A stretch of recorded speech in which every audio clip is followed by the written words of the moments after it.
We're live. Yeah. Hey, welcome to the first live stream episode of Burn After Pitching, the comedy pitching podcast, where we have a panelist of creatives on to pitch their ideas on a subject. Could be ice cream flavor, could be, a new movie starring Jude Law. Who knows? We just have people on to pitch their ideas.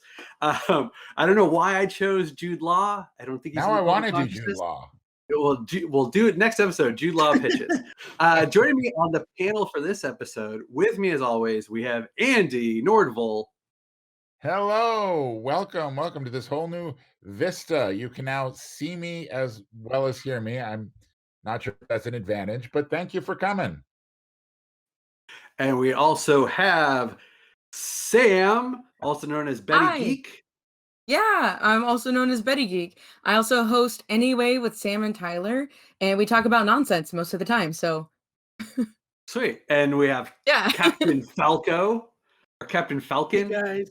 Also known as no Falcon. No. Trademark issues. But yeah, I'm Falco, or Captain Falco, as I am on Twitch and YouTube and all that, but I also I'm like on every gamer culture podcast here with the Grand Geek Gathering and everything. So, well, almost everyone. So I do a lot with gathering and whatnot. So I'm there, here, and everywhere, basically, at one point or another. Sweet. All right. And finally, we have Eddie the Axe. That's right. It's me, Eddie the Axe Jefferson, the host of the Bloodybits Horror Show. How you guys doing today? We're doing Good. great. Wow. And thank you so much for Awesome. being on, guys. This is really going to be a fantastic panel. This episode, not about Jude Law, but in fact about amusement parks.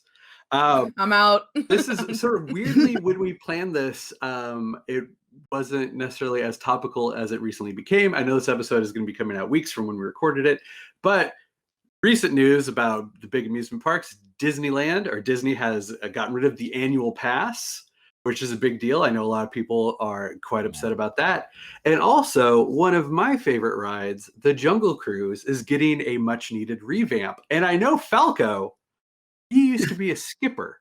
Yeah. On the Jungle Cruise. Can you please speak to me? Just me. This is only for me. This is my narcissistic moment on the show. It's like, tell me what it's like to be a skipper on the Jungle Cruise. It is a very interesting experience. You have such it's like one of the weirdest feelings in the world, because you get the job that apparently a lot of people want in the park. I don't know how many times I've been told it's like that's the job that I wanted when I got hired, and I'm like, well, I guess I got lucky. Thank goodness. I mean, it is the job where you get to carry a gun, so it's true, and it is a real gun too. Wait, it's a real gun? It's a real gun? Correct. It is a 38 Smith and Wesson. Smith and Wesson. Sorry, excuse me. 38 special. It fires blanks. Obviously, it's not real bullets. Because that would probably be a very bigger issue. But it is indeed a real gun. We are the only park, as far as Disneyland, compared to Disney World and all the other ones, that has real guns. All the other ones have either electronic guns or don't use guns at all. Aren't packing heat. Yeah. Yeah. So we were the only ones that had real guns, and we got them taken away for a long time too. But we got them back. Surprisingly, one of the few major good things Michael Eisner did was give back the guns. Michael Eisner is like the head in Zardoz. He's just shooting out guns. But the amount of things as a skipper compared to like the other rides I did in the park is just like, I was conductor for the railroad too. Like that was fun too. I loved that, but it was such a different beast. Right, that's the skipper position is literally like a tour guide, and you have a script. I can't think off the top of my head any other ride that has a human imparting information like each trip around the circuit. I can think of one, but that was the other boat ride, but they weren't as fun. They were the I always forget it. It's the one in Fantasyland. It's the storybook. Oh. Yeah, you got a storybook. Yeah, I actually like that one. I did not really remember that. That's a good one for kids too. Yeah, no, it's a good one. We used to have things where it was like, oh, storybooks taking our jokes, which they weren't supposed to, but they used to adapt them. Suddenly they pull out a gun and start shooting. Well, not that one, not those jokes. That'd be a little extreme. Oh, those Jungle dwarfs Cruise are back. storybook rumble or Say that again. Sorry. Was there a Those rumble dwarfs. between Jungle Cruise and Storybook to decide who got to keep the jokes? Oh no, I mean we had the jokes. They weren't like their script wasn't jokey. Ours was obviously jokey. We were supposed to be. We had I think it was, I always forget if it was 84 or 82 pages long script that we had to remember. Mind you, it wasn't, straight through. Obviously, of the 82 pages, there was each individual scene, and there was 4 or 5 jokes per each scene, and then there was jokes for if you were just standing at the dock and you wanted to yell the line, stuff like that. We used to have jokes for all sorts of stuff and certain things you weren't supposed to say at all, obviously. That some skippers did not actually agree with, and they said them anyway, even though they weren't supposed to. Can you share one of these forbidden jokes?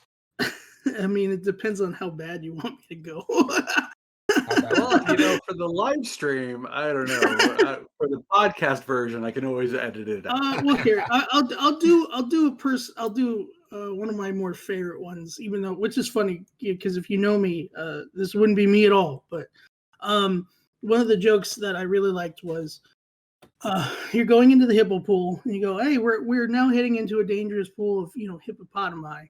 Now, long ago, I asked the natives what was the easiest way to get the hippos to not charge you, and they told me 2 shots. And after 2 years of AA meetings and intense therapy, I finally understand what those 2 shots are. And then, so cover your ears, and then you fire the gun off of the ear. And you're like, well, they won't be going after us anymore. And then you kind of stumble as you try and turn the wheel out. All right, fair enough. I can see where an AA and a drunk skipper joke might not play, but man, that's a pretty good joke. I like that. I have a whole lot of stories before I even got there that they used to tell me about that are definitely not even remotely family friendly. So I won't. We'll save those for the late night stream. I'll gladly tell you those later, but there were some bad ones. But what's the craziest thing that you've ever had to that you had to deal with? Have you ever had a crazy passenger on the boat, or a very ill-timed joke or something like that? I've had my boat die at the squirter, which is the elephant that comes up and the water comes up, and it got me because the boat didn't go all the way through. It wasn't going fast enough, but the boat didn't die. What happened is its throttle cable snapped, so it was stuck in neutral. So the boat just kept going, and it soaked me, and luckily it wasn't going fast enough to get anybody else. But I was there for 40 minutes until they sent out people to get us. There was a time that I told a joke that is in our script. And it's about oh, look, there's 4 giant spiders over there in the web, on that web, and you go, oh, there's only 3. What happened to the other one? And then you hit your hand against the captain's crate in front of you. And go, oh, my shoes match. Look at that, my socks match today. You're supposed to kind of little scare or whatnot. And some guy got really pissed off. Be at some point he hit the crate and he's like, you like it when you get scared? I'm like, I don't even know what you're doing, dude. Jeez. Dude, calm down, man. I've had I had to rescue I had to help rescue my ex-girlfriend who derailed a boat at one point. Wait, it's on a track, isn't it? How do you derail it? The track is, it's not like a, you know how It's a Small World has like a flume, Uh-huh. right? Jungle Cruise has a track, and what it does is it has two poles, one in the back, one in the front, one in the captain's crate, one near the engine, and it sits on the rail like this, like the rail's in between. It sits like this, and then it balances on it. So if the water level goes too high on one side, it can just pull it off it, and then it'll drift. Most of the time it happens, it wasn't our fault. Track's old. It just every once in a while they can pull Sometimes that means sometimes it was your no, fault. no, yeah, no. There's certain I've never derailed a boat, but I know people who have. Your girlfriend, for example. Yeah, I think. Yeah, that one did was you have to actually- like launch an expedition like Oh yeah, no, on we foot did to go through and like rescue? not on foot. We had to go and take a boat back to her boat, tie the boats together, and then evacuate the people from one boat to the other. So you have to do like a whole thing from one boat. Yeah, kind of like that. Where they're throwing the passengers from the bus onto like the thing. It's just like you lived speed, Falco. Congratulations. Except it was very slow. Yeah. And you had the gun so you could shoot the hostage. Perfect. Oh, that's no. Probably not Wait. that. But the most of the time it wasn't our fault. There are times it can be. I think there was a rule. Usually, if it was the front rail, about 99% of the time it wasn't your fault. If the front rail came off, if it was the back rail, it was like 99% of the time it was your fault.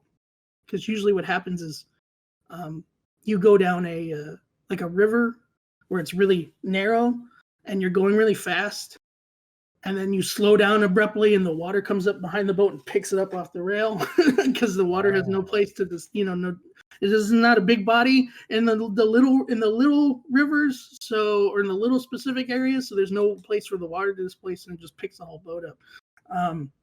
Is this what the live action Jungle Cruise movie is going to be like? I don't know. Entirely about like the boat. It's just speed.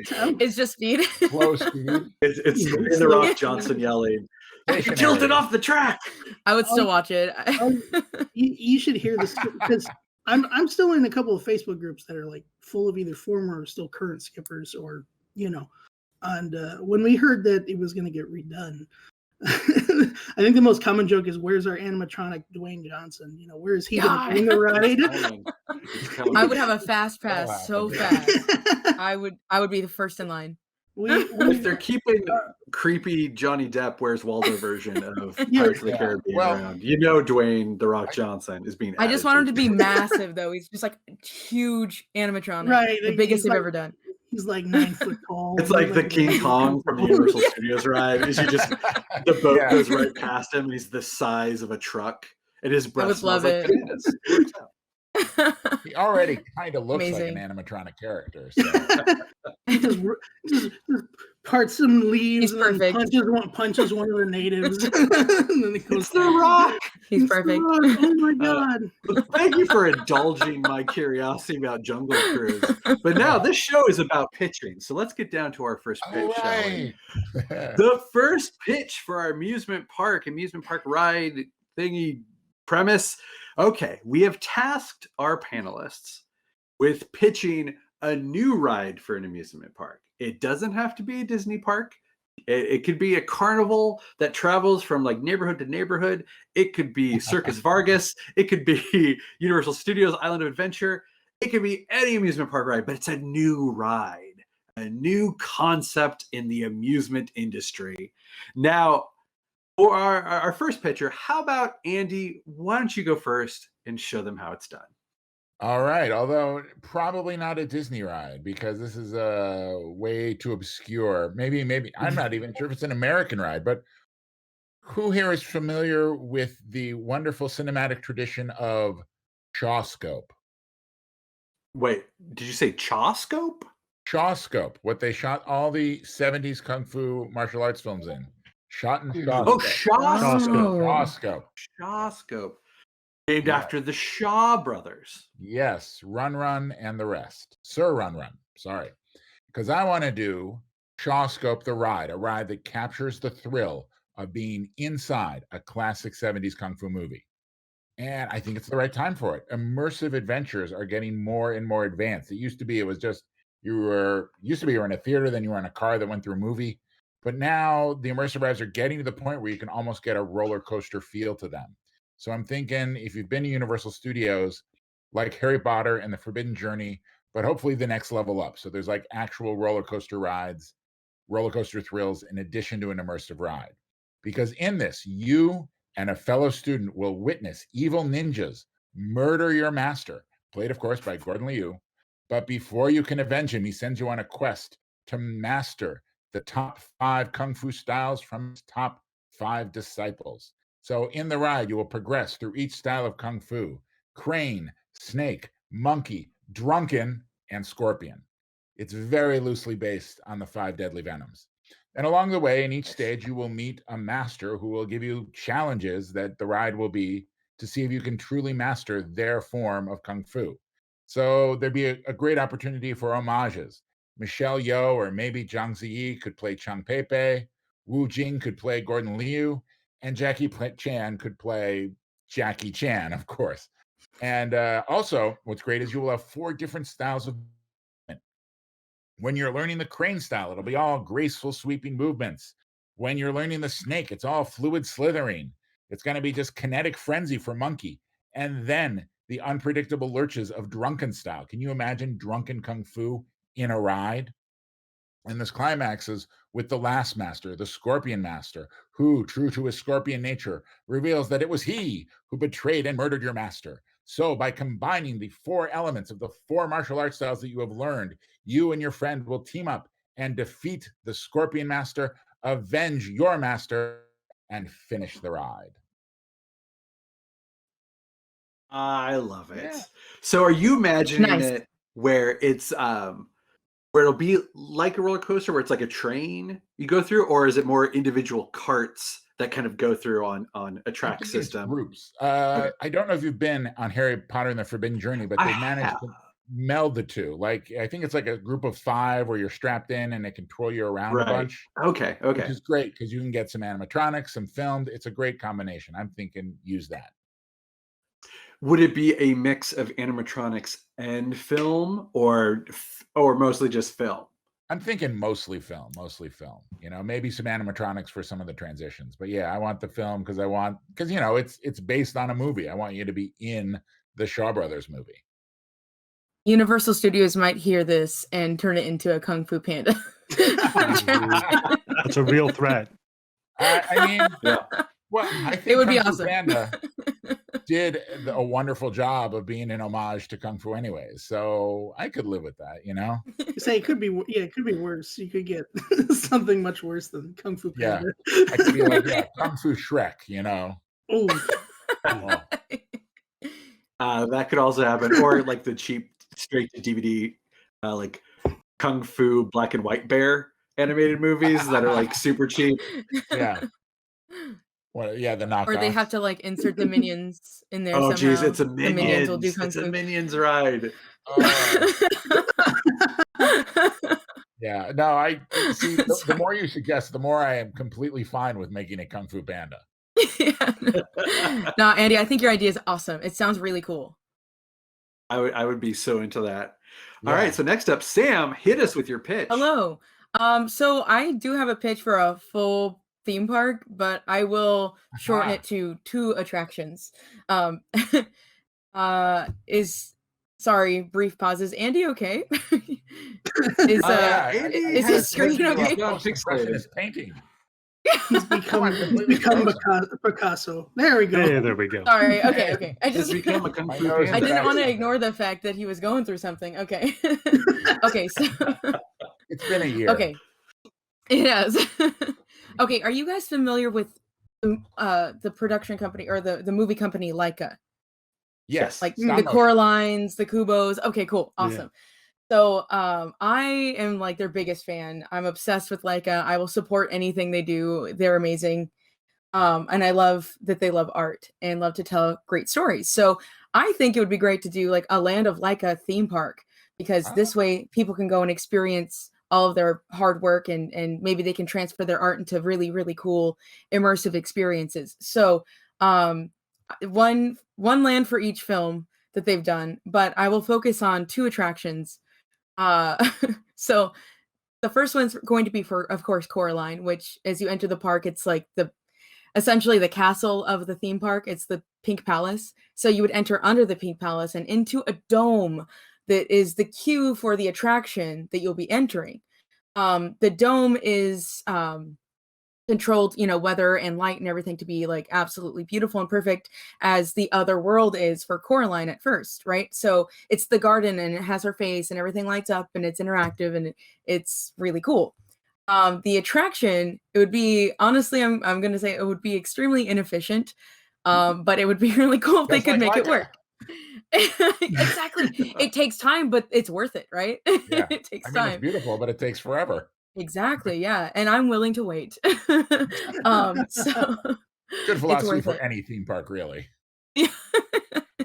No fast passes here. They don't exist. In fact, you pay extra to wait longer. Exactly. to go under. Yeah. Slow Exactly. pass. Exactly. It's your lucky experience. I'm really selling this.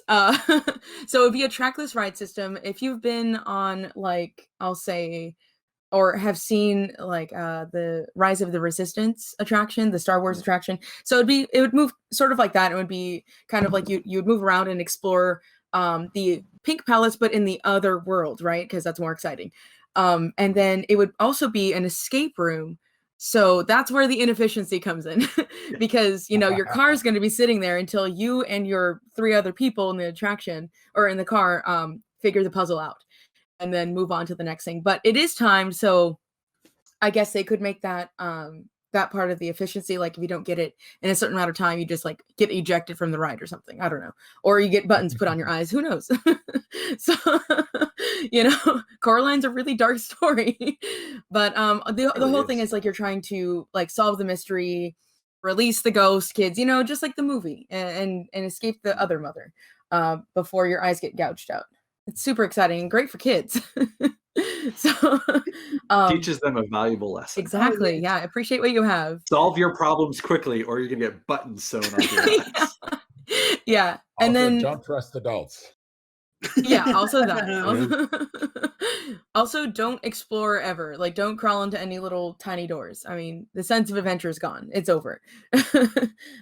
So then the other attraction would be based off of Kubo and the Two Strings. And this would be like it would be like Kubo's Quest is the title of the attraction. So it would just follow the story because that's a beautiful movie and it has a lot of different scenery and different elements in it. So there's like flying, there's water, there's other things. I don't know. So the attraction would go Bugs. from land. There's what? Bugs. Bugs. There's beetles. There's like creepy ants. Yeah, meaning his ants. Twin ants. Anyway,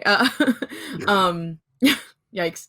So the vehicle would go from land, like on a track or a trackless system. It would go into water and then be picked up by hooks, and then you're flying, kind of like a Peter Pan attraction, if you think of it like that. So it would go from those different, it would be super expensive and really probably kind of difficult to achieve, but it would be really cool. And that's basically it. I just want them to Nice. build this. I am shocked that because I know I've seen like a Caroline like big head mascot figure walking around. Like, are there any? Does Leica have a presence in any amusement park? Like, So they did in Universal Studios. They had a small because I've seen them like with Warner Brothers too. They've worked with different companies, I believe. But I guess I don't know if they like leased out like the little theater they had near the Minions ride, and they did a whole exhibit, like a traveling exhibit that was really cool. And they had tour guides that would take you through, and it was pretty immersive actually. Like you went through the tunnel like Coraline does, and you see the set pieces that they built, the puppets that they built. And nice. it was quite incredible. They've been at Comic-Con too, so they've done that. yeah, I was gonna say it must be the same Yeah. exhibit that they bring to Comic-Con. It was really It has an cool. incredibly long line. There's no way I'm ever. It's worth it though. Because I'm very impatient like that. I'm just such a big fan, so I would do it. Actually, when I was at Comic-Con one year, Terry Hatcher voices the other mother and the mother. And so she was out there with her YouTube show, and it's called Van Therapy. And so they asked to interview me, and I got in her van and talked to her for a while. It was cool. She was so nice. Are you sure it was Terry Hatcher? Because that sounds like a scam. I know. I got into a van with a stranger. Wait, I was other Terry Hatcher? I'm totally Terry Hatcher. Once you get in the My van eyes with are me, okay. and we can talk. Yeah, my uncle used to run that kind of scam down in LA until he got arrested. Yeah. Was Yeah. it Terry Hatcher and everything. He had a very convincing wig. He's like, haha. Wow. Exactly. So I Not think again. You're Travis about a Knight, size 8, right? I believe it's Travis Knight that owns Leica. And I think I'm getting this right. I don't know. Somebody fact check me. I don't know.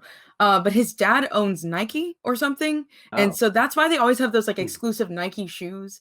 And you know, he's like, Dad, give me your shoe money so I can make puppets. But I'm That makes sense. for it. Leica's Portland based and Nike is Portland based. Right, I can exactly. kind of assume But based on those two facts. Right. You can assume, or you know, believe me, I guess. Or to Google it and It's find more, out. yeah. I've had to do disclaimers at the front of episodes before. Where I'm Okay. like, hey, this thing someone said in the episode turns out it's wrong. So just disregard it. Right. For legal reasons, this is a joke. Yeah, just like Yeah. we're Terry not a Hatcher is not a serial killer. No, just No, Andy, You can leave in the thing about my uncle.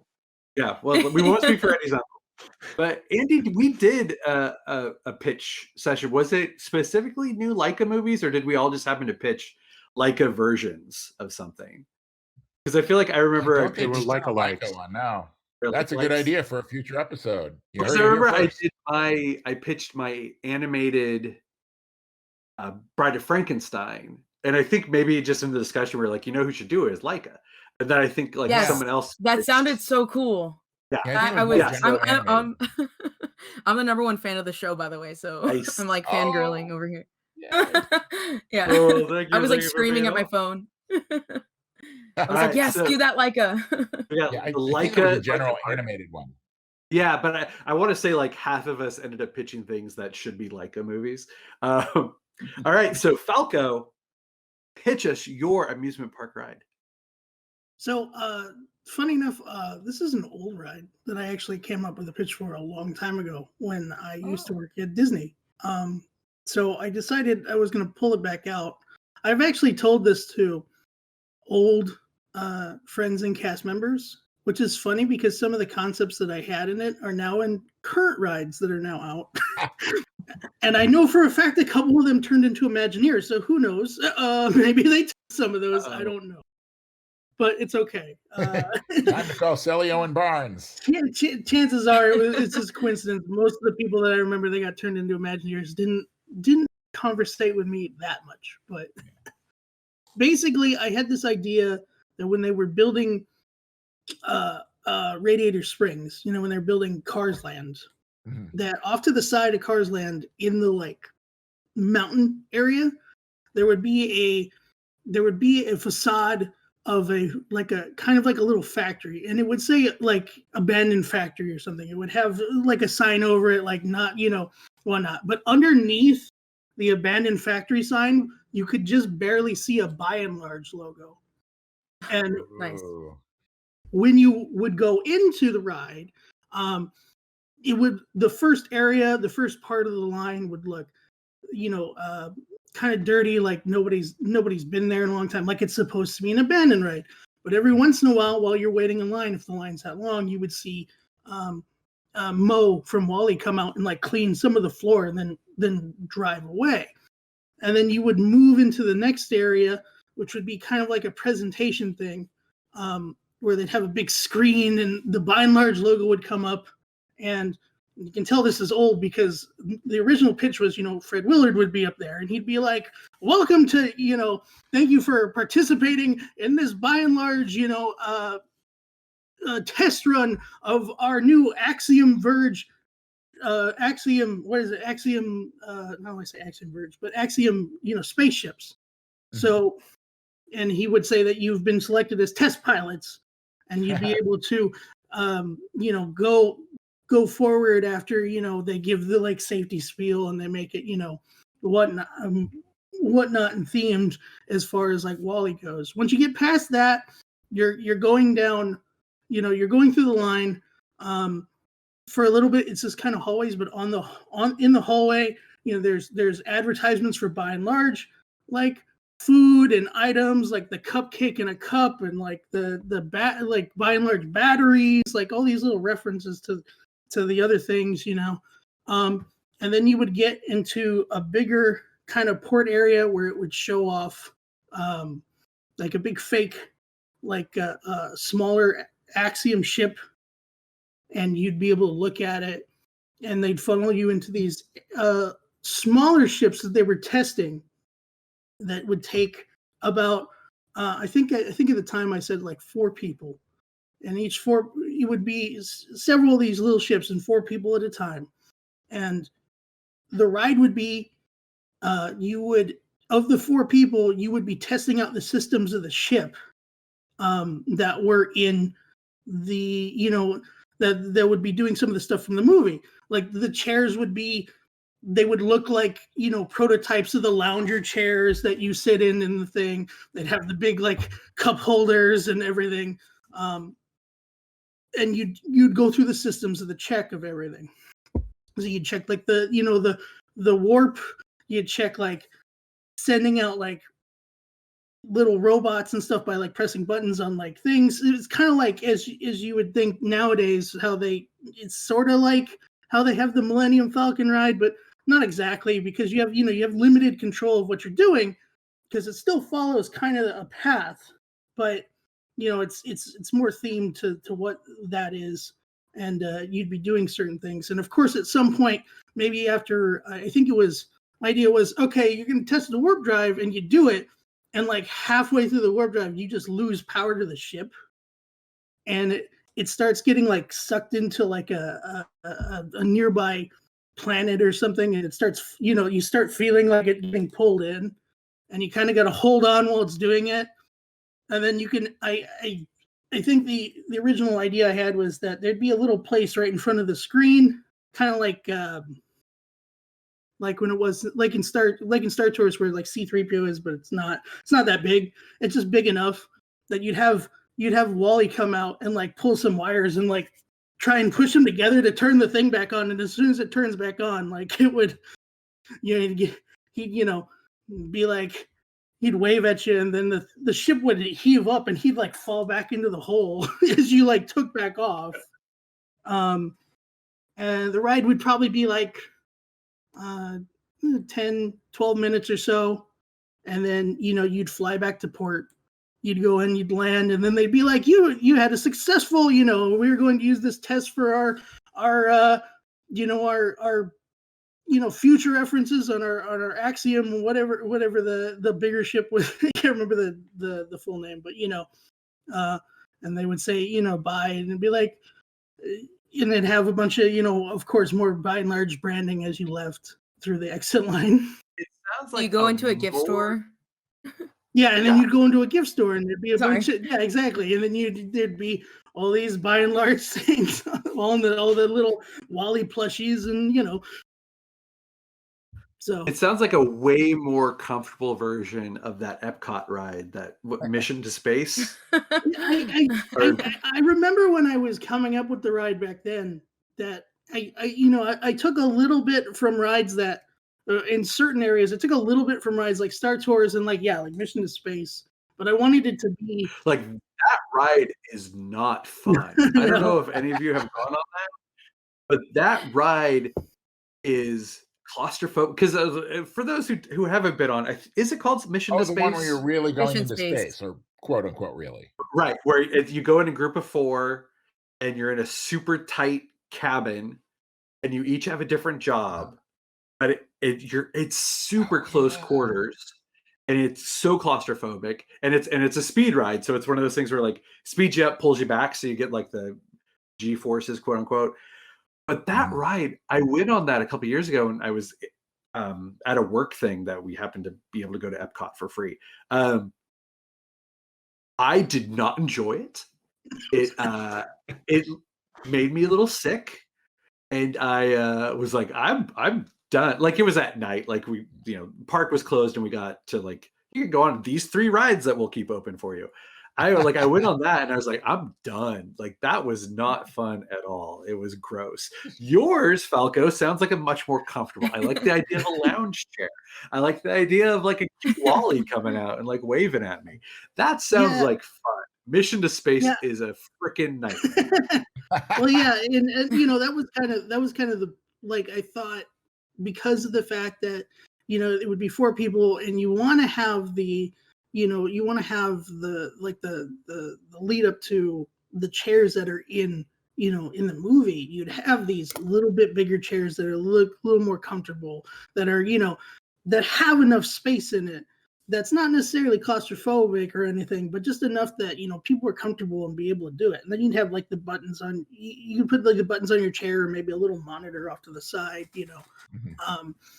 as you everyone has like a thing that they have to do, so they're engaging with the ride. Correct. And then and it's got the drama of the warp speed thing failing. It tells a story, and that's what a good ride does, right? It tells you a story. Exactly. And that's kind of why the way I have it set out, like it's supposed to be a secret thing of people barely people getting picked. So that's why you go to the abandoned thing where nobody knows where it is, and it's it's all supposed to be for future of mankind. Well, it sounds like you're pushing the grand unified Pixar theory here, because isn't one of the tenets that once the axiom crashes, the humans don't have enough muscles to move around, so they build carrying things, which eventually evolve into the cars of cars? Well, back then I hadn't heard the theory, so it just kind of ended up falling into Cars Land because it was a brand new space that had some room to grow, and you could probably continue to carve out more of the back buildings and parking lot that was there to make more room for this thing. So I thought it worked out. I thought it would work out good there, because they were still, when I first came up with the idea, they were still building it. So I always thought, before obviously it got finished, that most of it, or at least the line part of it, would be inside the mountain. But obviously, a lot of the ride for Cars is in, for that one is in that mountain. But you could still have it like Indiana Jones, where you have the big building out back where you just everything's inside there. But yeah, you could replace Mission to Space. It sounds like. Yeah, you could put it there. I mean, really, that's the way Epcot's going, right? It's like, Epcot is losing all of the like science of the future and just being like, oh god, let's put something Pixar in it, quick. Let's make a Pixar movie just so we can like make a Pixar movie about growing plants and then put it in the greenhouse in Epcot. Well, yeah, and their pavilion, which is like the international pavilion, which is supposed to give you the experience of different countries, is slowly like the Visit Norway ride has become the Frozen ride, and I'm sure the rest are too. Yeah. Which that I would have to say, okay, this is to diverge into my personal experience with Disney World. So when I was 8 years old, we went to Disney World. It was for my 8th birthday. And we went to, I loved Epcot. I still really like Epcot, but yeah, the international thing, like Norway had the thing coming soon, like the Norway ride. And I remember like A Wonderful World of Disney, like TV special, talking about how great this ride was going to be. As we're like, oh, you're going to be on a Viking longship and you'll see trolls and, Norse mythology. And in my head, that ride was built up for so long. And then 5 years ago, we went back to Disney World, maybe a little bit before. Oh, it might have been 10 years ago. Geez. And we went to Epcot and that ride was open, the Norway ride. And I was so excited, and we went on it, and that ride sucked. That was a sucky, boring ride. I love that ride. It's just a commercial for Norway. Literally, the end of the ride is like, look at our oil derricks that dot our ocean. Yes. Like, what? It's an awful ride. So when it was replaced with Frozen, only time in my life I'd ever say like, that was an effing improvement. Because I give no shits about Frozen, but the Frozen ride is way better than Norway ride with oil derricks. I think there's this whole video So I about like passed out. all Oh, the sorry, drama Andy. with the Sorry. Norway ride. Sorry, it was surprise, surprise, a co-venture with the Norway Tourism Board, and it kept getting delayed because it kept costing more money. And Norway's like, screw this, and that's why. Oh, and I think the budget kept getting cut, which is why less thrills, more oil derricks. Yeah. But Sam, I want to hear why you like that ride because Okay. that's wrong. It's a wrong opinion. But She's a big fan of oil derricks. yeah. So Sam loves I oil passed out. derricks. Well, I like the trolls in it, so Oh. that's about it. There was trolls in it, and it was cool. It's been a while since I've been on it, so I also may have enjoyed some Schofferhofer before going on that attraction. There So you I go. pass. I actually kind of have a funny story because I pass out on roller coasters, and I get really scared of passing out on roller coasters, and because I'm scared of them, I guess. So there was a drop in that attraction, and I was like, how big is the drop? How big is the drop? And children are going on it. That doesn't matter to me. I'm still scared. And so I was like screaming in the attraction, but my friend and I were the only two people on the attraction because it was like the end of the night. And I was just like screaming, like, ah! So, like, and the drop is just like, boop. And I'm just like screaming, like freaking out. But back to Mission Space. That attraction has two like sides to it. So you have like the intense version, which it sounds like you went on. And then there's like the mild version for children. And I was like, yes, please. And my friends actually made me go on the ride. They're like, you need to go on, you need to experience it. I was like, I don't know. I'm scared of the mild attraction. Like the version of it, I'm scared of it. I don't want to make you guys go on it. And they're like, okay, bye. And so they went on like the big attraction version, like the adult version of it or whatever. Space for And grown-ups. right, yeah. And then I went on by myself. They're like, you better go on it. You better go on it, not ditch. Okay, fine. I did it. I went and I was terrified. I felt sick. I was so scared. And I'm by myself. And it's like parties of 4. So I was there with there was like this dad and his 2 children that were like 6 and like 8 or something like that. Like they were young. And then there's me, like 25. And I'm like, I like even wider than normal. And like, I feel nauseous and I'm like dizzy and like, I'm scared and I'm so nervous. So I get into that like tiny box they have you, and I'm probably remembering it kind of wrong because I was terrified. But okay, yeah, it felt like really like, packed in there. And I'm in here with these strangers, and these kids are like, Dad, I'm scared. And I was like, me too. And the dad was like, it's gonna be okay, sweetie. It's gonna be okay. Just push the button, okay? You do. And he's like calming me down, and his kids are scared too. And I felt like a child, and it wasn't that bad. I did feel a little scared though. But yeah, see, I'm like famous for blacking out on attractions and then not knowing. I have like memory loss from it. My friends are like, it was funny when you blacked out on the Mummy Coaster at Universal. I was like, what? So I'm like, yeah, I'm double scared of attractions like that now. I can't do roller coasters because I'm old. Like my wife teased me because I got kind of sick on the merry-go-round, which is just like the spinning cups essentially, but it was at like a carnival, so it's called the merry-go-round. But we had just eaten a lot of like junky carnival food.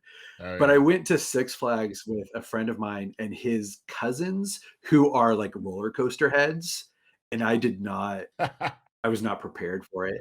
Like I made it to 2 roller coasters in a row, and I was like, I need to sit down for the next 2 hours.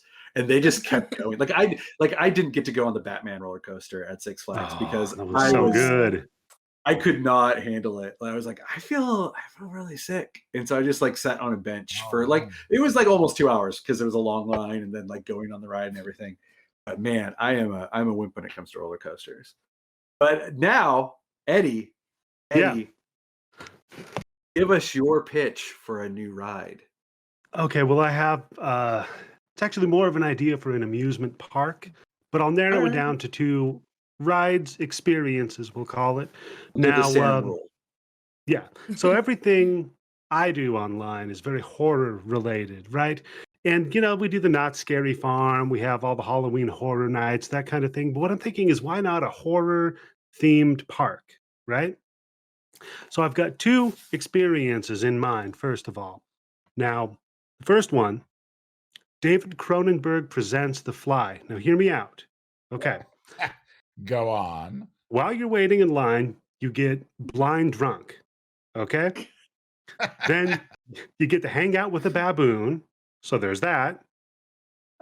Once you get up there, there's the nice teleporter pods, and they do the whole show and presentation. They load the baboon in there. Then they show you the other side where he's turned inside out and like kind of twitching and bleeding.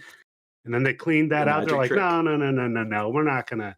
That didn't work out too well. All right, well, it's your turn now. So you get in the teleporter pod. Then we have to figure out how to teleport the person to the other pod. That's above my pay grade, though. So we'll probably outsource that. Probably spins you around really fast, makes you nice and nauseous. Then when you get out, they got a whole plate full of donuts for you to throw up on, so you really get the experience going on there. Afterward, you're going to walk through a hall with a bunch of wacky mirrors, and they all make you look like a different version of Jeff Goldblum that's slowly deteriorating over time. Not you, though. It's Jeff Goldblum that you see. Then there's a nice wall that you can kind of Spider-Man climb around and go upside down. We got the harnesses and everything. The kids are going to love it. Okay. And finally, we get to the end where we've actually hired Gina Davis to blow your head off. It's wonderful. Right? An end-to-end experience brought to you by David Cronenberg's The Fly. Now, the second one. Now, this one's a little bit more traditional. Can I just throw a suggestion here? We have to have an arm wrestling scene where you snap a guy's wrist. You gotta have a guy who, like, you broke my forearm. Prosthetic, and it's like, oh god, yeah. Oh, that's such a great idea. Okay, I'll pencil that one in. Absolutely. So now, the next idea that I had, it's a little bit shorter and it's probably a little bit more traditional in the theme parky sense. It's called the Human Centipede, the Ride. Now, how it works is imagine like Mrs. Frizzle in the Magic School Bus, right? Everybody loads into the roller coaster, they strap in, and then it's like a kind of a guided tour through multiple digestive systems, starting, of course, at one end and then working their way out the other. That one, you could actually do like a VR experience with the goggles on and set them up in the roller coaster. A lot of corkscrews. You got the splashes of water too. Yeah. The splashes of water. So are there like, do you smell stuff? Is it? Oh, of course. So gross. It's not good enough if you can't smell it. It sounds very educational. The whole theme park is going to be right by a paper mill, so it's just like win-win. Oh, that is the worst smell in the world. Yeah, it is. I was gonna say it'd be great for the horror to like pipe in like delicious smelling smells, like fresh bread. That's at the very beginning. Like, yeah. Oh yeah. And so it's like, it lulls you into a nice feeling, like, fresh bread. Yeah. Like a fresh pizza. And then it just like it turns on you. Really turns on. Yeah. A lot of squishing noises around you. It's kind of like a 4D experience, I'd say, through hear, three people. Who's the German guy who plays the doctor in that? Oh God, who is that guy? Yeah. No, we can just have any German guy. It's fine. Yeah, really. Muffled German doctor, like you just gotta hear like him talking, but it's muffled because you're inside the body. Mm-hmm. I'm glad you're not part of the Human Centipede, because there'd be a huge fight to be the front. Yeah, there always is. But even worse, I mean, you're just adding gasoline to a fire there. Yeah, no, I'm. And waiting in line at the theme park is already bad enough, so. Yeah. Well, as long as it's not a roller coaster, I'm game. No, that one is a roller coaster. You'd probably be better with the Fly experience, I think. Oh, yeah, the corkscrew, that's right, yeah. Yeah. All right. Okay, so I have not invoked host privilege for this episode. I have prepared a pitch for an amusement park ride. So this is gonna be kind of closer to like Eddie's, but not quite as horrific. But I went with a ride, almost more. It's a kind of a ride walkthrough experience. The Incredible Shrinking You. All right, so I am a big fan of the movie The Incredible Shrinking Woman with Lily Tomlin. I grew up watching that movie. Oh, great movie. And Universal Studios actually used to have a lot of, they weren't like rides or anything or exhibits, but they had attractions in the park, which were just like oversized items, like an oversized phone you could take pictures with. That was like a promotion, like, don't forget our movie, The Incredible Shrinking Woman. And of course, The Incredible Shrinking Woman is inspired by the great 50s B movie, The Incredible Shrinking Man. So my ride, quote unquote, it's kind of more like haunted house kind of thing where it's a walkthrough, but I want it to be on a moving walkway. So you're like standing and you can move around kind of freely, but like your walkway's always moving and you're going from room to room. And so there's kind of a pre-show where the you is yourself and you're being told about, you're going on a tour of this, this laboratory working on very interesting new technology to shrink and grow things. And like, it's the wave of the future. And then you kind of pass through one point where, like, I guess, like Honey, I Shrunk the Audience kind of vibe is the shrink gun kind of accidentally gets turned and pointed at you and you get hit with a flash of light and you continue on to the next room and you're in the doctor's office, which it would be a doctor's office, but there'd be an animatronic doctor there kind of like talking to you like, well, yeah, everything seems fine. But the ride's always moving. So you're kind of going through and like the next room, you're home and like it's your house and you have a pet cat and you're traveling through and everyone's asked you like, oh no, you see everything seems fine. And then you go into like another room and things are just slightly bigger. Until like you go through a series of just like regular seeming rooms where all the furniture and all the items in the room are now getting bigger and bigger, to kind of force the idea that like you're getting smaller. And then like you'll go back through a room with the doctor and the doctor animatronic is now like much bigger than you. And it's like, well, yes, there's something seems to be happening to you on the subatomic level. And you go through like another room and suddenly like you're in your bedroom, but it's clear that your bedroom is now a dollhouse. And there'd be a projection screen outside of a window where you'd see your cat, but now your cat is gigantic and like watching you and hissing at you. And then you get like you go through another room where like there's a giant like tabletop fan that's going, and as it turns towards you, like you're hit with a gust of wind, and then like through a projection effect, like it makes it look like you're falling and you fall on the ground, and like the room is like shag carpeting kind of above your head, and you can hear your cat like kind of like look like walking around, and maybe you even see like there's a giant animatronic like cat paw that kind of like moves into sight for a moment until you like move on to the next room, where then like the projection screen is the cat kind of lunging at you, and you on the walkway you go into like a mouse hole, and then you're in like all darkness. And like if you've ever seen the end of The Incredible Shrinking Man, spoiler alert for a 6-year-old movie, is the man essentially shrinks down to the atomic level and it's just like blackness, and he's like, but I still exist. But you'd have that kind of thing where like there'd be atoms floating around you, and then you would hear like a distant voice being like, we found a way to save him. And then there'd be like a bright flash of light, and you'd go into the next room, and like there's the shrink ray, and everything's normal size, and all the people animatronics are normal size. Like, oh goodness, we got to you in time. And then you'd like exit through the gift shop, and the gift shop would be full of like comically oversized items that you can buy to like relive your experience as the Incredible Shrinking You. That's my pitch. That's awesome. I feel like that would be great for Universal Studios.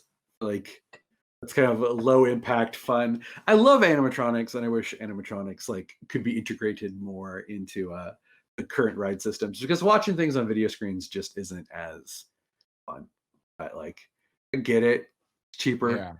Video screens don't break down, but they're getting better at integrating the two, though. I mean, yeah, slowly. Especially in like forced perspective stuff are really good. So those are our amusement park ride pitches. But panelists, I hope we're ready, because we're going to be getting a call from our producer, Chad Broman, any moment now. He told me he'd call. Oh, there he is. Okay. Chad, I gotta answer this phone. Hold on. I'm gonna be slightly off camera so I can answer the phone. Hello? Producer Broman? Do you have a pitch for us? Yeah, hi. This is producer Chad Broman here. Loving what I'm hearing. Amazing stuff. Human Centipede: The Ride, the movie will be out next summer. We're starting to cast right now. But you guys, I just got off the phone with The Office and the other producers, and we need something like something really severe. When you think of 90s toys, what do you think of first? Bop It. That's right. But Bop It is just, it needs a comeback, you guys. We need a franchise to utilize Bop It, and we need new commands. So could you please give me a franchise to have with Bop It with 4 new commands for this? And yeah, I'll be excited to hear what you have to say. All right, producer, I'm hanging up now. Click. Click. Now, normally we kind of take a break now and we give our panelists time to prepare. But since we are live, we're not going to do that. So I'm going to do my pitch for it and vamp a little to give you guys some time to come up with your pitches for the revitalization of Bop It. And so here we go. A 1, 2, 3. I'm ready with my pitch. Okay. How I would revitalize Bop It. Now, this is a game I've only played once or twice in my life, but I kind of get it. It's a weird stick with buttons and things. You can twist it or whatever. But you know what people really like? They like Halloween. So my revitalization of Bop It is going to be a Halloween-themed Bop It. So, okay, so it's a stick with things on it. So it's a stick. The new Bop It stick is going to look like a bone, like a femur.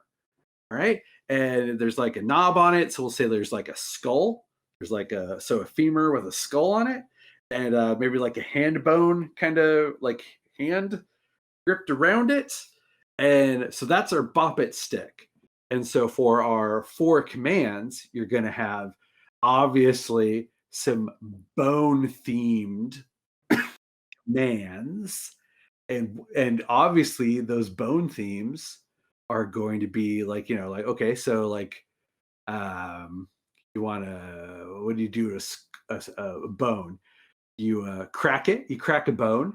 Maybe cracking the bone is kind of like taking the bone stick on each end and kind of just bending a little bit, and where there's a sensor in the middle. So that's you got to crack it. And then the skull, maybe the skull is you got to spin it, and you have to spin the skull around.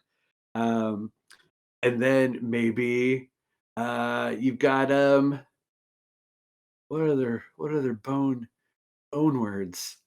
You gotta crack it, you gotta spin it, you gotta poke it. Maybe you poke the skull in the eyes, like a little Three Stooges action. yeah. A little poke in the eyes. You gotta poke it, crack it, spin it, and then the hand one, you gotta everything I want to say is really dirty. What's that, fellas? I was gonna say shake it, but okay, I like your idea. But You gotta shake the bone. You gotta shake them bones. You gotta shake it. And On you shake it cartoons, you always play the bones like a xylophone. Maybe that could be a thing. Oh, like a rib there cage. you Ding, go. ding, ding. Yeah, Yeah. there you cage. Oh, that was okay. So instead of a hand bone, instead of like a hands, okay, so it's like a femur with like a rib cage thing on it. Like this is a weird, There you like go. little like voodoo talisman. And you gotta like xylophone it. You just like run your fingers along the rib bones. All right, that's my Halloween themed Bop It. All right, who wants to go first with their version of Bop It? I'm happy to if the other panelists need some more time to think. I'm ready whenever. Well, Well, let's have Eddie, a why guest don't you go go? Yeah. Sure.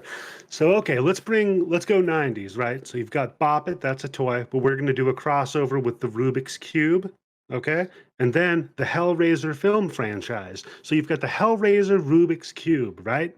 Looks just like your regular standard Rubik's Cube, only the commands that it gives you are pierce it, skin it, rip it, and tear your soul apart. It's Oh, what delicious things it's showing me right now. yeah, yeah. It's kind of a hurts so good toy. Yeah. Fun for all ages. And knowing how the guy comes back from the hell dimension in the book versus the movie, I thought it was going to Yep, be. I thought Hellbound there'd be a Heart. different body fluid involved in the Hellraiser Rubik's. All right, we've got Hellraiser Rubik's Cube with Bop It commands. All right, But it commands you. Who would like to go next? I'm ready if you guys are All ready. right, Sam, if Andy's not going to go Go next. for it. Go for it. Okay, 90s. Again, we got the Bop It. Times are better than they are now. I actually really liked the Bop It when I was a kid. I also got the Bop It Extreme. And yeah, it was pretty, I don't know, pretty intense. But everyone here knows, especially now that I've talked about it, my obsession with Dwayne "The Rock" Johnson. So you know where I'm going with this. Our producer is losing their mind right now. Hug it, kiss it. Rocket. Well, okay, all right. This is like for families. Okay, I'm gonna spoil it. It's for anyone that watched WWF. Okay, WWF. It's not as weird as it sounds, right? Okay, so you have Smell It, Kick It, and Rock It, because it is the Rock It. And so if it's Smell It, you hear these sounds like if you smell, when you press that, and then you hear when you do Kick It, it says candy ass. Again, family for families. And then I couldn't come up with a third one, so it's just Rock It, and it's like The Rock says or whatever. So yeah, I mean, I'd buy it. There's going to be a DX version. Well, I mean, because you got to suck it. I mean, and then you have a black and white version that's an NWO version. And then with each movie he comes out with, there's like a Scorpion King version. We could do that. Great graphics on that one. Fast and Furious version. Yes, exactly. You see, we're making this a franchise. Exactly. Rampage. He did Rampage. The Game Plan. We can go with Disney. They can market that. Great. I'd buy it. At least someone would. All right, Falco. It's The Rock. Hey, I'm taking this to Shark Tank, okay? Perfect. Mark Cuban is not investing in that one. I get to see at the end of it. You're like, so Mark Cuban, what do you think about it? It doesn't matter what you think about it. Yes, exactly. You just leave and no one's just like, we didn't even offer anything. He didn't even turn him down. He just walked out after that. I think he's crazy.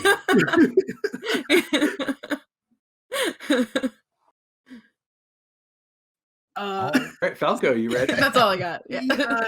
As we all contemplate The Rock, Bop It. So you guys are thinking about it now. So mine is simple, okay, and it doesn't have a whole lot of commands, but it goes right in with that 90s theme of TGI Friday. All it is a box with some food in it and then a couple of cards, and you just go between watch it and eat it, and you're just watching 90s sitcoms. And so you just pull up a card and it's like Fresh Prince, watch it, all right, cool, and then you pull and then the food pops up, eat it, okay, cool. So you're just sitting there in front of the TV cycling through cycling through sitcoms. Oh, Friends, cool, all right.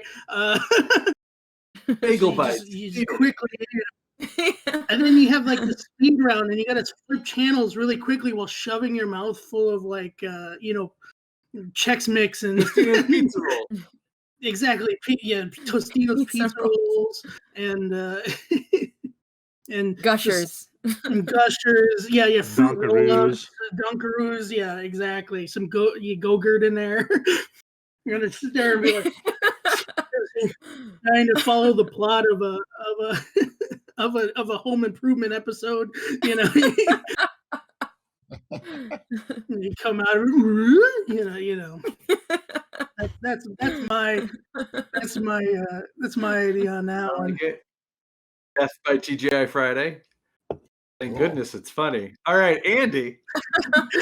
Well, I think what we're overlooking is the Bop It was a product of the 90s. Boppets fans have grown up, they're adults, and they deserve an adult version of Boppet. So I am pitching the Boppet Marital Aid. Something to bring you and your partner together.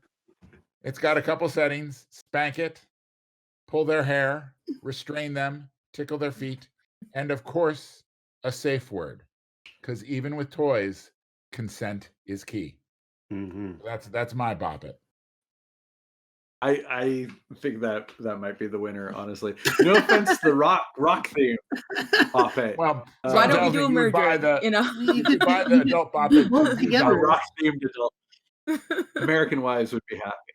Okay, so I hope producer Chad Broman loves at least two of those ideas, and we get that on store shelves before too Yeah. long. But now it's time for our grand finale. Our big pitches are movies based on an amusement park ride. Would anyone like to go first? I'll go first because I didn't actually. I am invoking a little bit of host privilege because I started to come up with one based around the Gravitron carnival ride. I don't know if you guys Gravitron. It was like a spaceship. It spun around, and like the gravity held you to the wall, like that ride. Does everyone remember that Yep. one? Oh, okay. Okay. There's So like I started to dozens of develop it. variants too, right? Yeah, like lots of variants. But I started to develop a plot, and then I found out about the movie Psycho Gorman, which I don't know. Have you like Eddie? You know Psycho Gorman. So Yep. Psycho Gorman, my plot that I was coming up with, it turns out is essentially just the plot of this movie that just came out called Psycho Gorman, except Yeah, I without can the see it, I amusement can see park it. ride.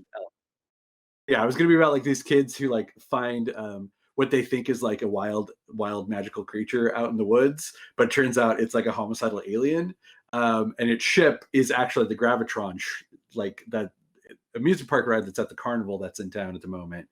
But like nobody knows it's actually a real spaceship, and this alien is murdering people, and the kids think he's a lovable like magical creature, but it's actually a crazy murderous alien, which is like parts of that are very similar to Psycho Gorman. So that was my pitch: Gravitron, evil alien, just video on demand Psycho Gorman, and you'll see what I was going for. All right, so now who? Well, would they like might to be go? the Psycho Gorman too. So you Psycho know, Gorman 2. Gravity calls. Psycho Gravity Gorman. Kills. It's the new Gravity metal Kills. version. Gravity Kills. Perfect. All right. I'm ready Okay. if nobody else would like to go. Jump in. this time. Take your shot. Don't sweat it, guys. Don't sweat it. You get more time. So I would say something I actually have talked about with some of my friends before. I think doing doing Thunder Mountain the movie. Sorry if I took anybody's. But I know it's such a good idea. Thunder Mountain the movie, but it's centered around everybody's favorites of that attraction, the goat, right? So this goat is working his 9-to-5 goat job. He has 8 kids. His wife is, their marriage is on the fritz. And he gets laid off from his goat job. And so now what? They're in this little town. There's no other jobs available. He goes out to his favorite spot and he sees what? A runaway train. Okay? You with me, everybody? I'm on board. It's it's up to him. That was a train joke. Thank you. Oh, thank you. How did I miss that? Oh my God, that's amazing. Back on track. He gets to save the day, but it's of course like, he goes through all these different steps to hero's journey, blah, blah, blah.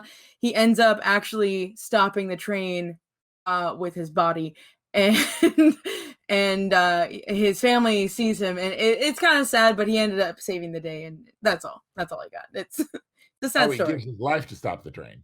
Yeah, it's kind of sad. Oh, this is like some Death of a Salesman. Like, yeah, attention must be paid. It's to really this goat. gritty. It's really gritty. Yeah, it's a gritty like Western sort of thing. You're doing the gritty reboot of Thunder Mountain. Yeah. Just imagine the runaway train, and there's the hero, one of the guy hero, human heroes hanging off the side of it, and he just sees the goat with the dynamite in his mouth, and he's like, "No!" And the goat's just like crying, and he like throws the dynamite and it blows up, and it stops the train, but he's gone. They're like, we'll And never we know forget who the plays that. sacrifice. Exactly. The Rock. Exactly. Exactly. Yes. It's gonna be The Rock. There you go. How That did is you if you can't get know? The Rock to voice the goat. I was kind of thinking Jeff Goldblum, but they're my two favorites. So either one. If The Rock declines, he's too busy. Either way, it's fine with me. Often I'm sure in Hollywood that conversation happens. I know, yeah. If The Rock declines this role, let's get Jeff Goldblum. Yeah, exactly. Sure, they're very comparable. There's a lot of Rock movies I would watch with Jeff Goldblum swapped in. Oh yeah. Scorpion King, for example. All right, who'd like to go? Yes. There you go. He's just there, Jeff like- Goldblum out in the middle of the desert. I wish there were some quotable lines from the Scorpion King that we could quote in Jeff Goldblum. Yeah. But, he doesn't alas, use I a have- script. He just makes noises, like that, Yeah. So la la la la fine. la la la, like the Rockies. Okay, so who would like to go next with their movie based on an amusement park ride? Andy? I'll go if you want. Yeah. All right. 'cause, well, it's. I know we got some Disney people here because my theme park ride, it's going to actually integrate a couple different rides because I want to do Disneyland of the Dead. Basically, one senior class trips to Disneyland gets ruined when the zombie apocalypse breaks out. Nice. And it's inspired, my two favorite parts of Disneyland growing up. One was the 20,000 Leagues Under the Sea ride, which has now become the Nemo sub ride, so it's gone. The other favorite, which I'm holding off on, I'm sure it's going to get replaced at some point because it has zero corporate synergy. So part of my reason for pitching this movie is just my weird way of possibly giving this attraction a new lease on life.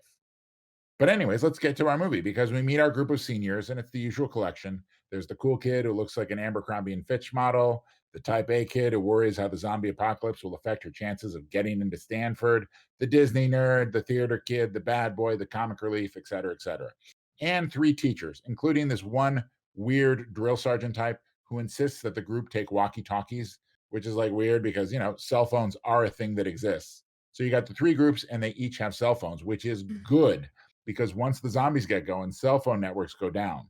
So the only way they can communicate is with the walkie-talkies. Now, the first group goes to Haunted Mansion, and they mistake the zombies for a really cool new ride upgrade and get horribly, horribly murdered. Only the Disney nerd manages to survive with the talkie and warn the other two groups. Zombies are coming. The second group gets stuck in the Nemo Land subs. Now, the subs, they're swarming with zombies, but they are sealed in. So it's a good news, bad news. They're stuck, but they're safe. The third group is like right in the middle of Space Mountain. So they're going to have to get out of the roller coaster in darkness, fight their way down while avoiding zombies. And true fact here, the pack of feral cats that actually live under Space Mountain. Now, the Disney nerd knows his Disney. So he makes his way to the one place that's safe. And my favorite part, Tom Sawyer Island. Once on Tom Sawyer Island, he gets the message out to the other groups that there is one non-zombie infested place in the park. So get here, you're safe. The Space Mountain group fights their way out, but then they find out both Nemo Land and Space Mountain are in Tomorrowland. And Tomorrowland is just a sea of zombies. There is no way they can get to the sub. They think there's no way to get out, but the Disney nerd remembers, oh, wait, that urban legend, Disneyland is interconnected by secret underground tunnels.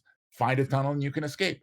They find a tunnel. There are some zombies, some of whom are in adorable Disney cast member costumes, but it's enough that they can fight them off. Meanwhile, back on the island, the Disney nerd finds out he isn't alone on the island. There's this group of three incredibly creepy dude bros who consider the island to be theirs. They figure they're going to tolerate the Disney nerd thinking they have this cuck that they can order around to do all their errands and wash their socks and shit. So the nerd wisely hides the fact that he's trying to get his survivors from his class trip over to the island. We need the three dude bros because every zombie film has the theme, who's the real monsters? Is it the zombies or is it humanity? Anyways, the Space Mountain group makes their way into the Pirates of the Caribbean ride. They fight their way past some zombies mixed in with all the pirate animatronics, make a run for it, and successfully get to the island. So now we got the Space Mountain group to back the Disney nerd up so they can face down these three dude bros and basically tell them hey, this island does not belong to you. Stay out of our way and we'll stay out of yours. Of course, the Dude Bros hate the situation, but they're outnumbered. So, of course, they back down. Unfortunately, things are not going great in the sub. They learn there's the sheriff deputy on board who wants to shoot his way out, which is the stupidest idea ever. But when they wrestle the gun away from him, he shoots a hole in the window. So the sub is slowly filling up with water. They communicate this to the group. The Disney nerd and the rest figure out they can use the tunnels to get to the monorail track. The monorail track doesn't have any zombies, and it goes right over the subs. So, and they also figure out they can go back to Space Mountain, let out a few feral cats to distract the zombies. So they got the distraction and how they're going to rescue the people in the sub. Unfortunately, as they leave for their quest to rescue the group in the Nemo Land subs, the Dude Bros see them leave the island, which we know is not going to be good. The rescue does go off pretty well. They rescue the people in the sub.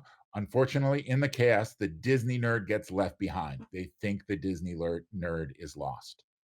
They return back to Tom Sawyer Island to find out the Dude Bros, in that classic zombie movie dick move, have brought over a boatload of zombies, thinking the zombies will kill everyone else, and then they can kill the zombies and have the island to themselves.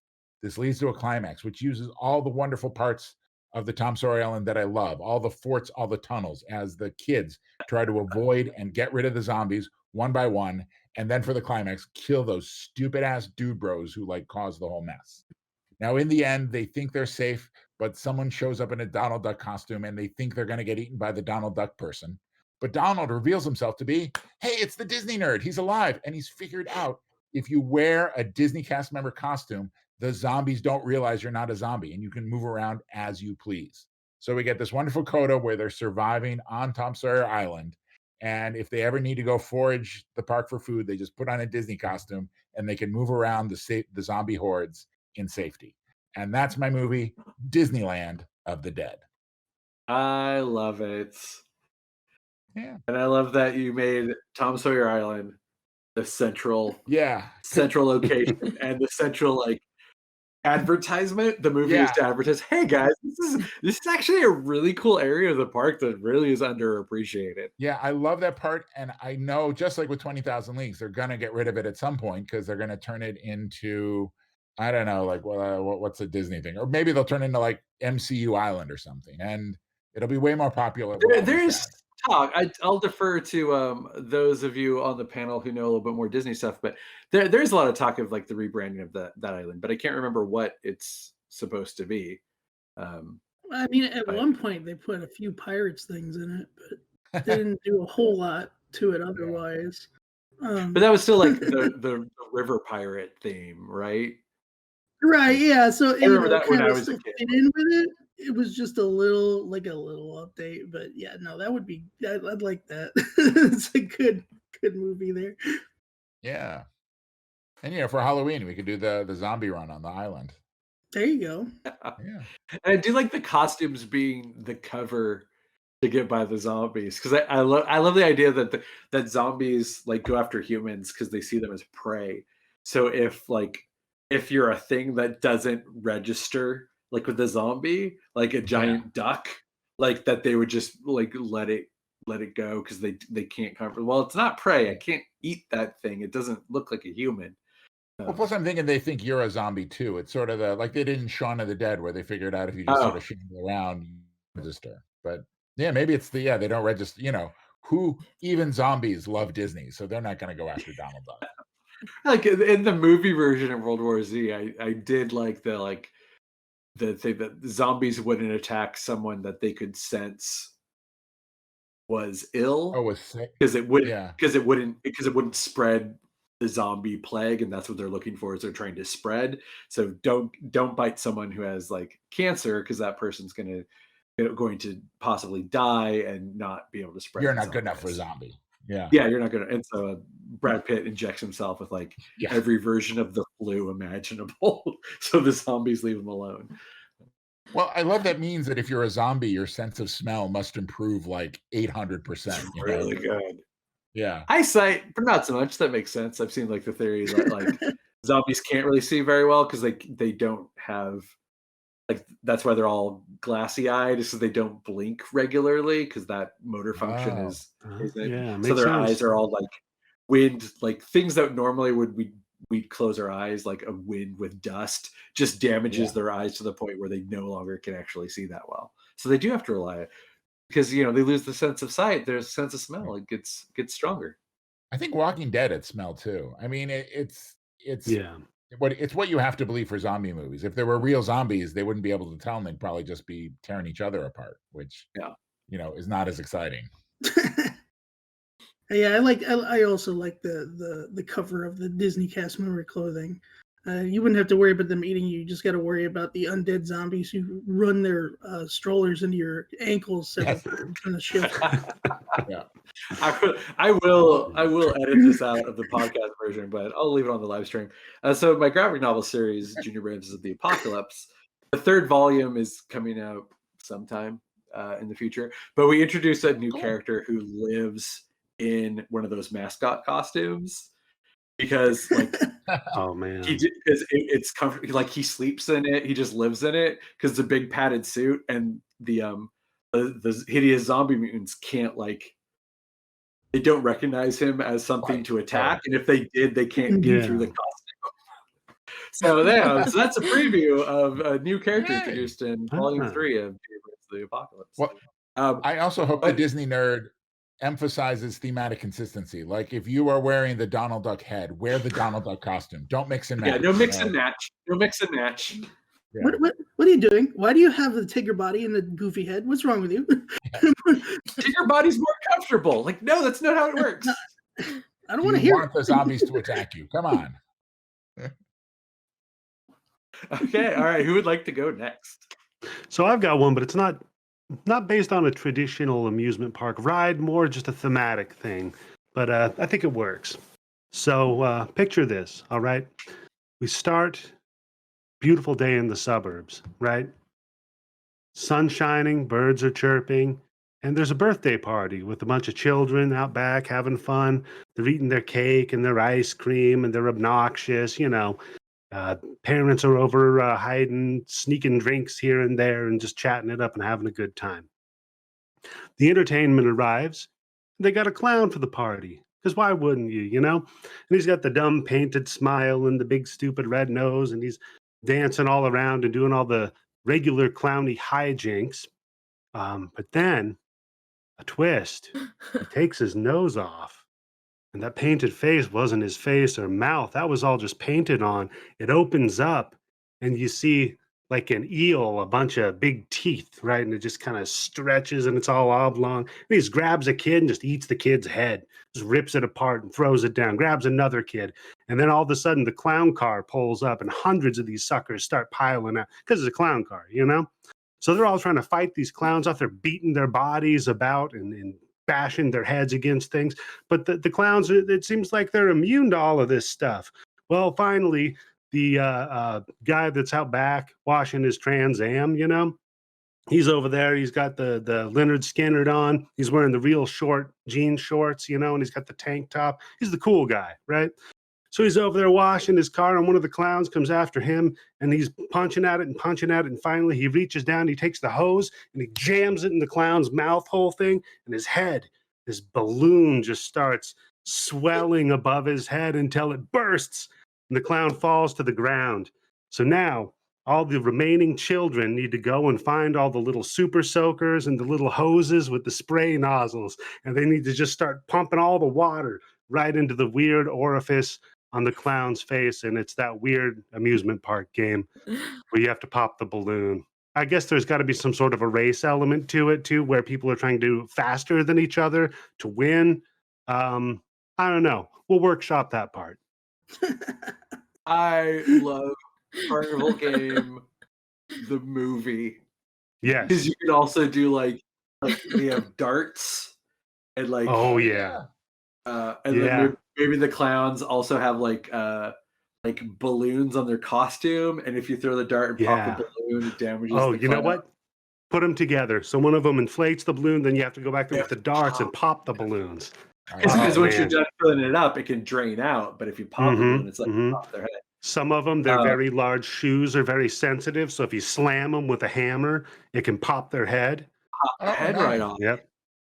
Also, I want to do something with goldfish and like ping pong balls. I know. I was just thinking, Oh, What? yeah.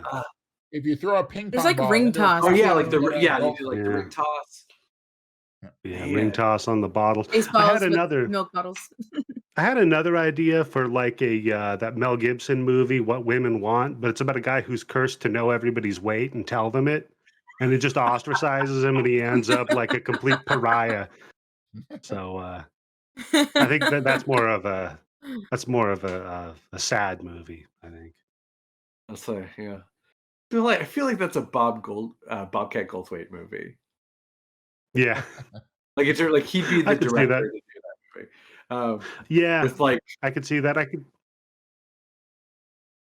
the not Bill Murray, but his brother as the lead because they Oh, Brian Doyle Murray. Brian Doyle Murray. Yeah. the other one, the younger one, the one who was in The one who was in was Moving it- Violations.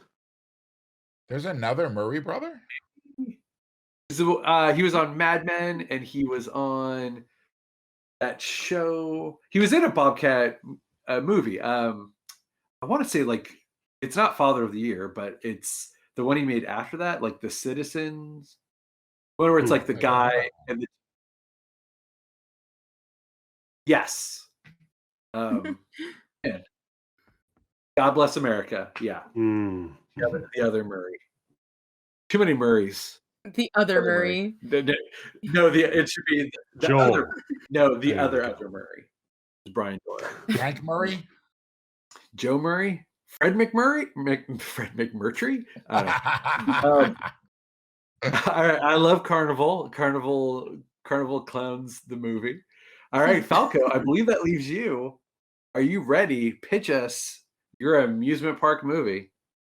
Okay, so it starts out kind of like Andy's, but it's a bit different. It's not like like Grad Night or anything, but it's these kids who go to or these young adults, really, right out of high school, who go to Disneyland, and they've been preparing for this. Like they come across country to do it, and it takes place in '95, and there's a reason for it. But the point is they go to Disneyland. There's like 3 of them that want to have fun.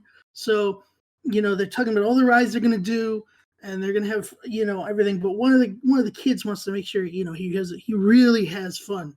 So when they're like having lunch, he doesn't on purpose, but he laces their drinks with some sort of LSD or acid or something, and then it doesn't affect them immediately. So it's like, all right, let's go on a ride to relax a bit. So they go on the People Mover.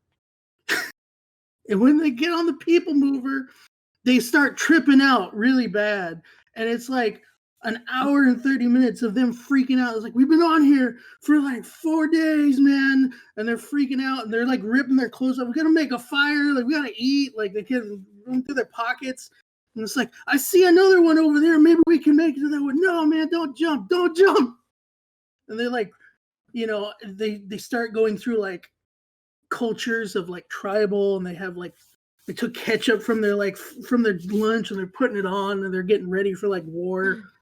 And they see people, and the other People Mover come by, and they're like, they're a hostile tribe. We have to make sure that we are prepared. So they take out like anything they have in their pockets. I mean, like, ready to fight. And you go through the whole thing where they're just tripping, and at the very end of the movie, the ride stops. It's only been 10 minutes. They're completely like almost naked, and the thing pulls into the station. They got ketchup all over them and mustard and everything, and the security's just sitting there like, "Hey guys, how's it going?" And then there's just like the epilogue it puts up on the screen. It's like, after the incident in August 1995, the People Mover was shut down. And then I like it. It's the origin of the People Mover being shut down. I love it. yeah, and then the epilogue is like them like freaking 8 years or 7 years later or whatnot, or 2001 or something like that, like 2006 something like that. They're going back to Disneyland, and they're like, we're getting ready tomorrow, we're gonna go. It's like, this is gonna be better this time. We're not banned anymore. The 5-year restrictions up. Yeah, man, I can't wait. Hey, let's go on this new ride. I heard it's good. It's called the Rocket Rods. I was waiting for that. I was waiting for that. And then, the cycle starts again once they get there. But obviously, that's for the sequel. This is just even faster than they're freaking out. It's called Speed.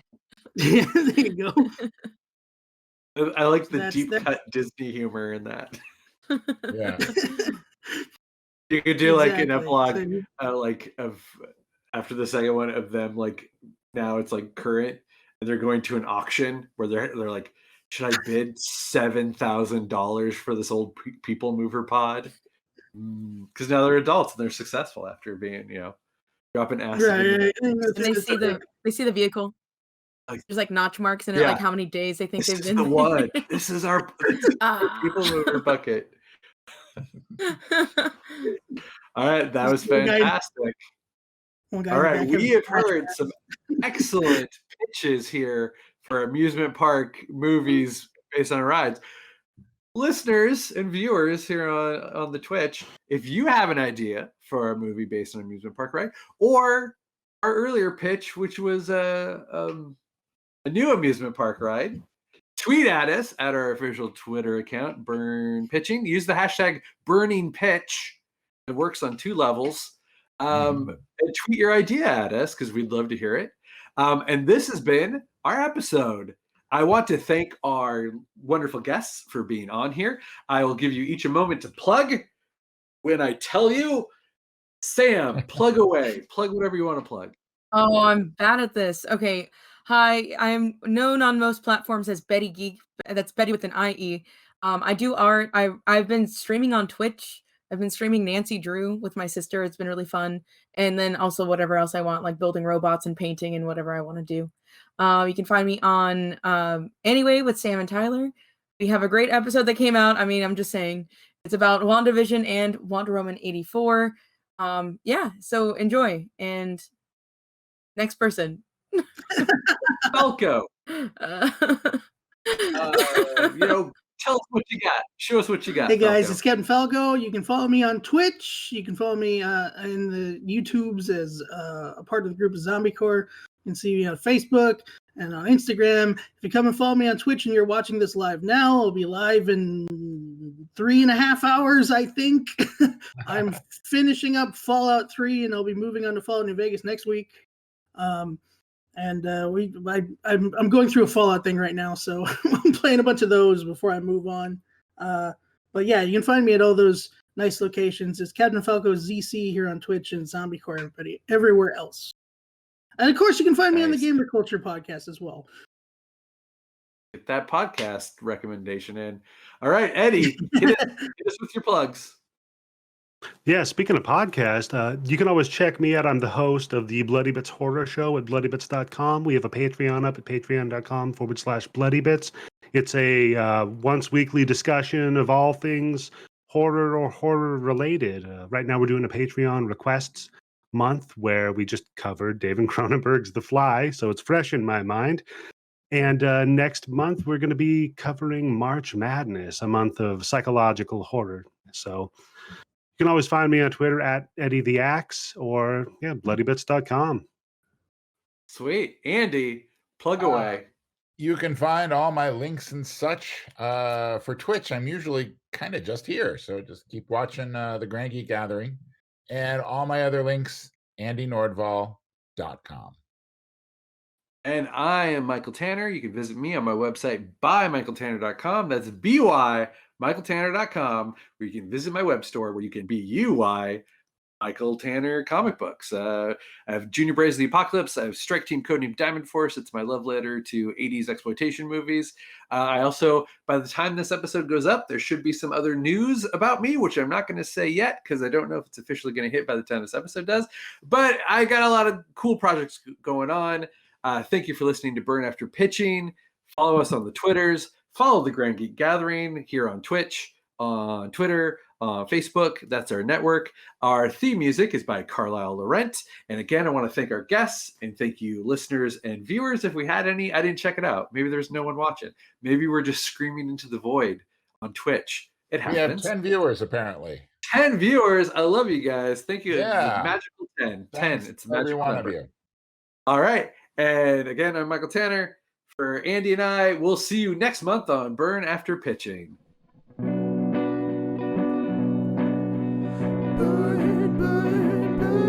after pitching. Burn after pitching. Grand Geek Gathering.